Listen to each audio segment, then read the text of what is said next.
The Hyperion has just got better. This is the Hyperion Pro by NYXI, which is obviously the Pro version of the regular Hyperion. I have had this for a little while, and I'm sorry I didn't do a video sooner, but we actually had to get a different unit sent out because they sent the original one to me with like a black insert rather than the green one.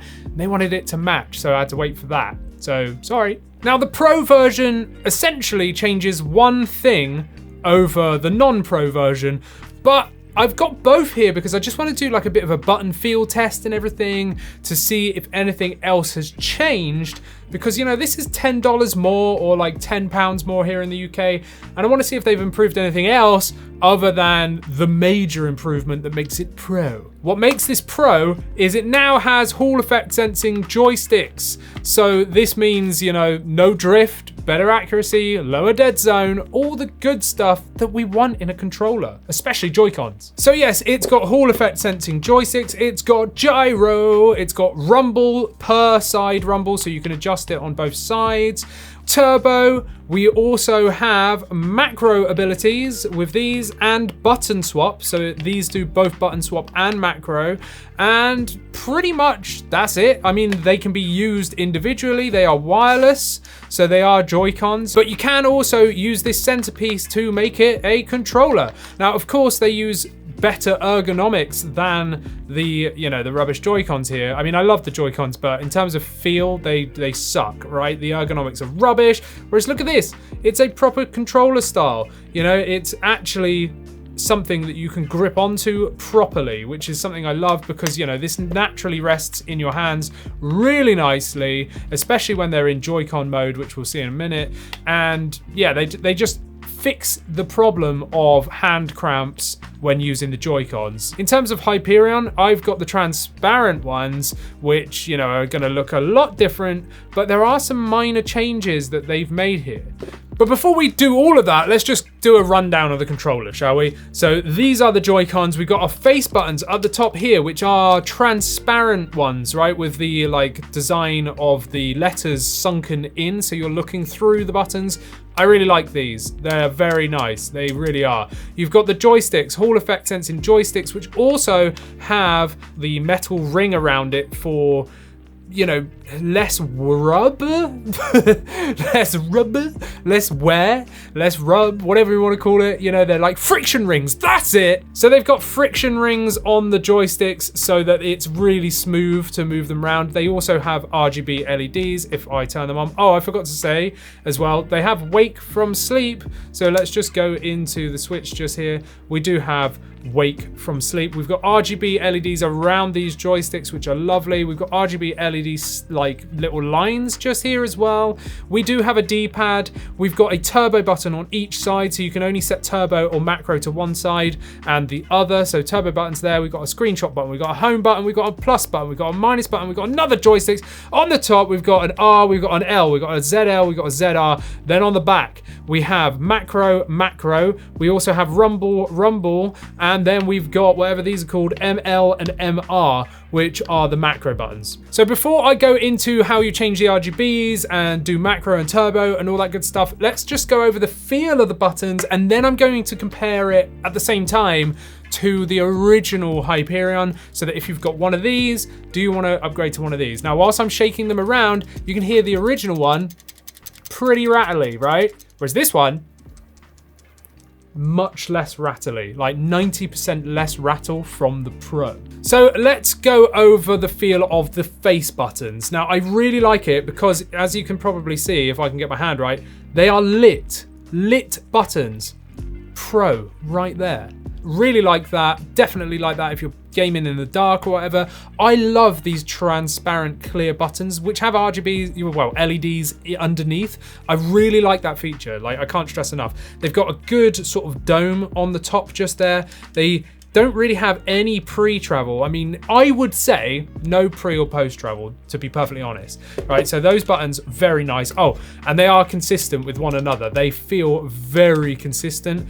These ones on the original, mushy in comparison, you know? And I liked these buttons. When I first got this, I was like, yeah, this is a step up from like past stuff, right? But in terms of comparison, this wins, the Pro wins. But the D-pad, now the D-pad is a big thing, right? We all want to have a good D-pad, and I always find any Joy-Con alternatives don't really have a good D-pad unless you're looking at the Retro Flag or even the Nitro deck. Those are the best on offer at the minute, in my opinion, in terms of Joy-Con alternatives. So these have always kind of let me down a little bit on the NYXI, on the Binbok, on the Doyoki, on all of the ones that I've tried. They've just not been as good. But this, I would say, is better than this one. It's got some click to it, and it's just like, I don't know, it's stiff, clicky, a little bit sticky, meh.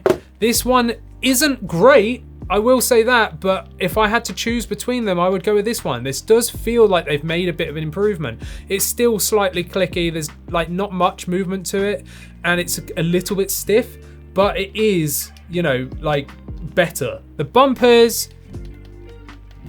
almost consistent with each other. Very, very slightly more mushy on this left side, very slightly more mushy, but only a little bit. The right one's just a little bit more clicky. The trigger,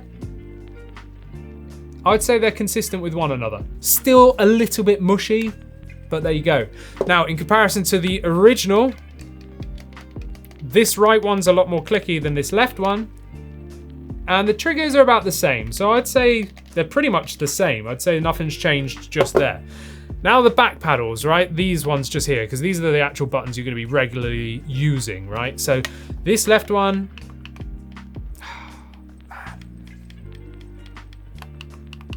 it's like mushy on the left and slightly more clicky on the right. It's like there's resistance on the left-hand side and you don't have to push it as hard.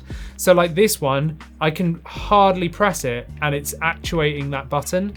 It's making it go in. It doesn't feel like it comes back up as quickly. Whereas this one, like you can even hear the difference, right? So listen to this. This is the right one and then the left one.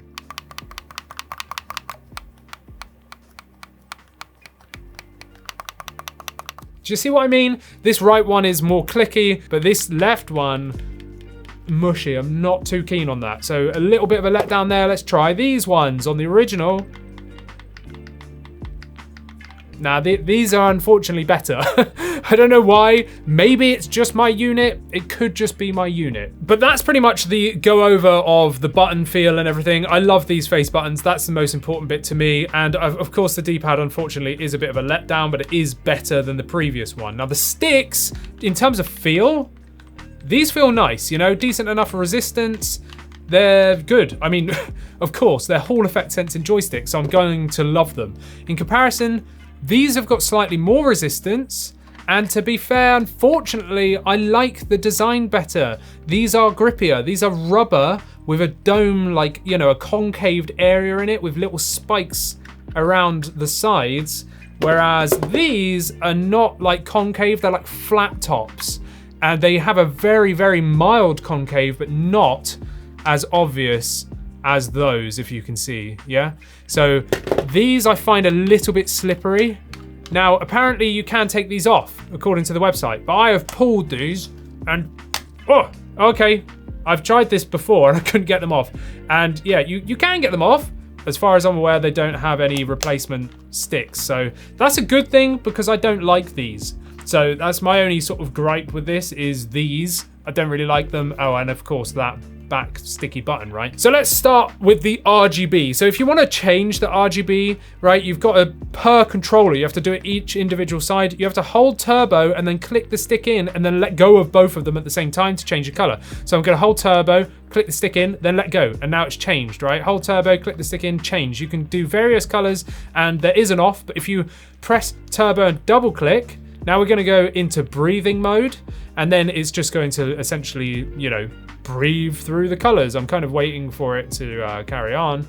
Any day now, there we go. So it changes the colors, right? If I press turbo and double click again, it's now going to go to the RGB kind of like multicolored effect, which is pretty cool. And that's breathing as well. And if I do it again, then that's off. So turbo and double click through the modes until you get to off. Now you can change the brightness as well by holding turbo and going down on the stick, right? And that's going to dim the brightness. Or you can press up on the stick and that's going to make it brighter, essentially. So that is the RGB LEDs.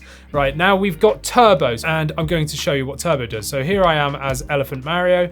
Right, so I'm going to press turbo and B, and now that's assigned, and it gives you a vibrate to tell you, hey, you've set the turbo. So now you can see Mario just up there is continuously jumping, even though I'm just holding B, right? If I do turbo and B again, I can go away now, and it will just do it for me until I tell it no. And I can tell it no by pressing turbo and B once more, and that's now unassigned that, right? So that is turbo. It's just going to repeat an action for you because you're lazy. Right, next up we have the button swap. Now I'm really glad this has true button swap. I'm really fussy with button swap. I don't really care about macro or turbo. I want button swap, and this has it, and I'm going to demonstrate to you what I mean. So I can set a button to the back paddle trigger, yeah? So I'm going to press M at the top just here, and then I'm going to press B. So I'm holding M, pressing B once, and now that's set it with a vibrate. And now, on the back, I can press it, and he's gonna jump on the screen, right? And now what I mean by true button swap is this acts as the button. So if I press B really quickly, Mario's gonna do a little jump. If I hold B, it's gonna do a high jump. Now, this is going to mimic that because it has true button swap. So, small jump, hold it, big jump. Now, some controllers don't do that. They say button they say button swap, but all it's done is recorded a 1 second macro, so it would only just jump at one height, no matter how long you held it. This doesn't have that, this has true button swap, so I'm really happy with that. But it also has macros. So what I'm going to do is I'm going to hold M on the back, and then I'm going to press jump, jump, big jump, small jump, and then hit with my floppy trunk just there, and then let go. And now I can press that back paddle, and it's going to play it for me as I did it, right? And that's time sensitive too, which is really, really cool. The bad thing is though that you cannot assign turbo to that at the same time. So if I press turbo and then press the back paddle, it's not going to keep doing it. Unfortunately, it's just going to play it once. To unassign, all we're going to do is press M and then press that back paddle once, and now that's unassigned that back paddle. Let's take a quick look at those Hall effect sensing joysticks. So if you don't know, Hall effect sensing joysticks use magnets instead of friction like potentiometer sticks to create the input essentially, which is way better because there's no friction, there's no wear. So they're just better all round. So if you're going to play like FPS games, these are the sticks you want to be playing with, and they are great. So what I've done is I've gone into the settings menu just to show you how quickly these respond, and also that there is just no dead zone. Like they roll perfectly. As soon as you touch it, even like a fraction, it is going. There is like almost absolutely no dead zone there whatsoever, and that is the same on both sticks. So Hall effect sensing joysticks are just a win. So this is brilliant that this has them. And I almost forgot to show you what it looks like on. I had to start filming again because I turned the cameras off, but this is what it looks like on the actual Switch. I'm digging the green. I kind of wish there was another color. I mean, green and purple are my favorite colors, but I kind of wish there was other colorways included, you know, with the Pro. I really like the transparent ones, I really do, but this is a really good option. Like, I really like how this feels on the Switch. The ergonomics is so much better than using the Joy-Cons. I could play like this handheld for days. So whilst I absolutely love the Hyperion Pro because of those Hall effect sensing joysticks, I'm still a little bit disappointed with the D-pad because, you know, it's just not there. It really isn't. It's not like 8-bit do, you know. It's not that level of D-pad. It just isn't. So if D-pad's your thing and you like playing retro games, probably don't get this. I'd advocate the retro flag or the nitro deck for that if you're playing handheld only. Now, the other thing is the inconsistencies between the L and the R.